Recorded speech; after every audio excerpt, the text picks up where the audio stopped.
नहीं, मेरा सवाल ये भी एक आम आदमी के मन में भी सोचता आता होगा ये सवाल। मैं शिवम जी के पास जा रहा हूं।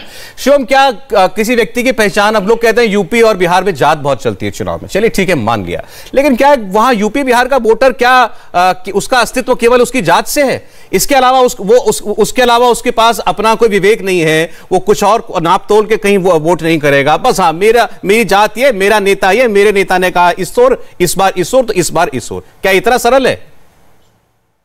सौरभ जी, इस चीज को जज करने में सबसे बुरी तरीके से जो पिछड़े हैं वो समाजवादी वाले पार्टी वाले ही पिछड़े हैं, और उनके साथ लगातार एक बार कांग्रेस ने कॉम्बिनेशन बनाने की कोशिश करी कि भाई सबको ले आएंगे, गठबंधन बनाकर, बुरी तरीके से गिरे औंधे मुंह। एक बार बहन जी के साथ गठबंधन किया, बुरी तरीके से गिरे औंधे मुंह। इनको लगता है कि मैं अगर यादव हूं तो मेरे पीछे 11% यादव गारंटीड आने ही आने हैं। मतलब आशुतोष जी के नाम के पीछे जो नाम लगा हुआ है, ये उसको अपनी मान के एक तरीके से बपौती बैठ जाते हैं कि ये हमारे वोटर हैं। 2014 से 2022 तक इस देश में एक नया वर्ग खड़ा हुआ है वोटर्स का, जिनको डिलीवरी मिली है कामों की। एग्जाम्पल के तौर पर मैं बताता हूं आपको, 2014 से 2017 के बीच में जब तक अखिलेश यादव जी थे, उनको 18,000 घर बनाने थे। वो 18,000 घरों को आवास योजना के तहत स्पॉन्सर भी नहीं कर पाए, शुरुआत भी नहीं कर पाए, शिलान्यास भी नहीं कर पाए। अब जब से योगी जी आए हैं 43 लाख घर दे दिए, 2,61,00,000 टॉयलेट्स बनाए योगी आदित्यनाथ जी की सरकार ने पिछले 5 साल में। अब एक चीज बताइए, जो बेटी रात को 12 बजे या अंधेरा होने का इंतजार करती थी शौचालय जाने के लिए, वो क्यों जाएगी? अगर वो यादव ही है तो भी वो क्यों जाएगी अखिलेश यादव जी की पार्टी के पास? कहेंगे भाई जिसने हमें घर दिया। एक चीज बताइए, 47 लाख मकानों को अगर इंटू 5 भी कर लीजिए तो वोट बैंक लगा लीजिए क्या बनता है। 2,61,00,000 को इंटू 2 भी कर लीजिए तो सोच लीजिए वोट बैंक क्या बनता है। और ये बैठे हैं यहां पर, ये कह रहे हैं उत्तर प्रदेश के हालात ये थे सौरभ जी 2017 तक के पूरे हफ्ते में 3 घंटे भी बिजली आ जाए तो बहुत बड़ी बात होती थी। ठीक है, आज 2017 से 2021 के बीच में हर साल 35 लाख बिजली के कनेक्शंस लगे हैं। अब बिजली एक जमाने में मुख्यमंत्री एक हकीकत और है, भाग जाती थी। एक हकीकत और है, ये बातें जो आप कह रहे हैं। देखिए, अगर ये जाति वर्ग इनका आधिपत्य कोई समझता हो कि हमारे साथ है, तो वो अगर नहीं टूटता ये विचार, ये नोशन, तो बीजेपी को 14, 17, 19 में ऐसी विजय मिल नहीं सकती थी। ये बात तो स्पष्ट है। लेकिन इस बार, अब मैं अपने ही ओपिनियन पोल की बात करूंगा और किसी की नहीं, हमने जो अभी सर्वे कराया हाल में, मैं जा रहा हूं अनुपम जी के पास, अब उसमें कम से कम इतना दिखाई कि आप पश्चिम उत्तर प्रदेश की बात कीजिए अगर, तो फैक्ट है कि जाट वोटर कह रहा है कि मैं हैंडपंप पर ही जाऊंगा, जाट वोटर कह रहा है कि हां मैं अजीत सिंह जी की पार्टी के साथ ही जाऊंगा।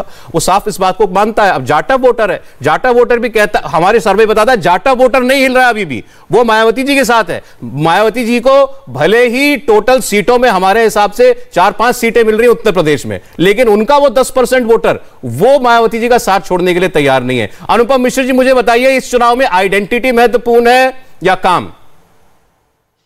सौरभ जी, बहुत बहुत धन्यवाद आपका। मुझे लगता है कि मैंने अपने पहले के बोले गए सारे लोगों की सुना। मुझे राकेश जी की बात में, सांसद जी हैं, बहुत योग्य व्यक्ति हैं, लेकिन उन्होंने जिस तरीके से डेटा रखा और जिस तरीके से बातों को रखा, उससे बहुत आज निराशा हुई, क्योंकि मैं उनको बहुत पसंद करता हूं कि वो तार्किक तरीके से और बहुत स्पष्ट और साफ बात कहने वाले हैं। लेकिन वो जिस समय अपने तथ्य रख रहे थे, आपने गौर किया हो, उनकी जबान में कंपन था, वो सही से रख नहीं पा रहे थे, क्योंकि वो झूठ को सच साबित करने का प्रयास कर रहे थे, जिसमें वो विफल भी रहे। दूसरा, मैं ये शिवम जी की भी बात आप सब पे आता हूँ। आज दुर्भाग्य है इस देश का कि जब हमें विकास की और रोजगार की, स्वास्थ्य की और शिक्षा की बात करनी चाहिए, आज भी हम उस पुरातनपंथी बात में बात कर रहे हैं जातिगत चीजों की। क्योंकि ये सरकारें जो सत्ता में जब रहती हैं, ये काम ऐसा करके कुछ दिखा नहीं पाती कि उस पर बात करें। तो ये ओबीसी वोट की बात करेंगी, ये मंदिर की बात करेंगी, ये मस्जिद की बात करेंगी। अनुपम जी, ये बात तो आपकी पार्टी के नेता भी कर रहे हैं। आप अखिलेश जी की प्रेस कॉन्फ्रेंस सुनिए, वो रोज यही कहते हैं कि पिछड़ों के लिए कुछ नहीं किया। अभी आशुतोष जी ने पूरे व्याख्यान में क्या बताया? इन्होंने यही बताया कि इन्होंने पिछड़ों के लिए कुछ नहीं किया। तो आप ये ना कहें कि जाति की बात केवल ये करते हैं। आप पिछड़ों में मेरा, देखिए सौरभ जी, मैं बहुत स्पष्ट हूं इस मामले में, पिछड़ों के लिए करने की, और जब सरकार जो सत्ता में होती है उनके ऊपर जो जिम्मेदारी होती है उसमें जो उनको करना चाहिए वो उसमें ही पिछड़ गए हैं। 4.5 लाख के बड़े बड़े होर्डिंग्स पूरे शहर के अंदर ही नहीं, पूरे प्रदेश में लगाए गए। मैं भारतीय जनता पार्टी के बैठे हुए दोनों प्रतिनिधियों से कह रहा हूं, 450 नौकरियों का डेटा सार्वजनिक कर दें। कि इन्होंने किन लोगों को नौकरी दी है। इस तरीके से नहीं। रही बात पश्चिमी उत्तर प्रदेश की, तो जाट की बात नहीं है, जाट और किसान की बात है। पश्चिमी उत्तर प्रदेश में बहुत रोष है भारतीय जनता पार्टी के खिलाफ, क्योंकि इन्होंने जिस तरीके से किसानों का दमन किया, किसानों के ऊपर गाड़ी चलाने वाले मंत्री के बेटे को कितना समय इन्होंने लगाया बचाने में, और मंत्री जी आज भी अपने पद पे बने हुए हैं।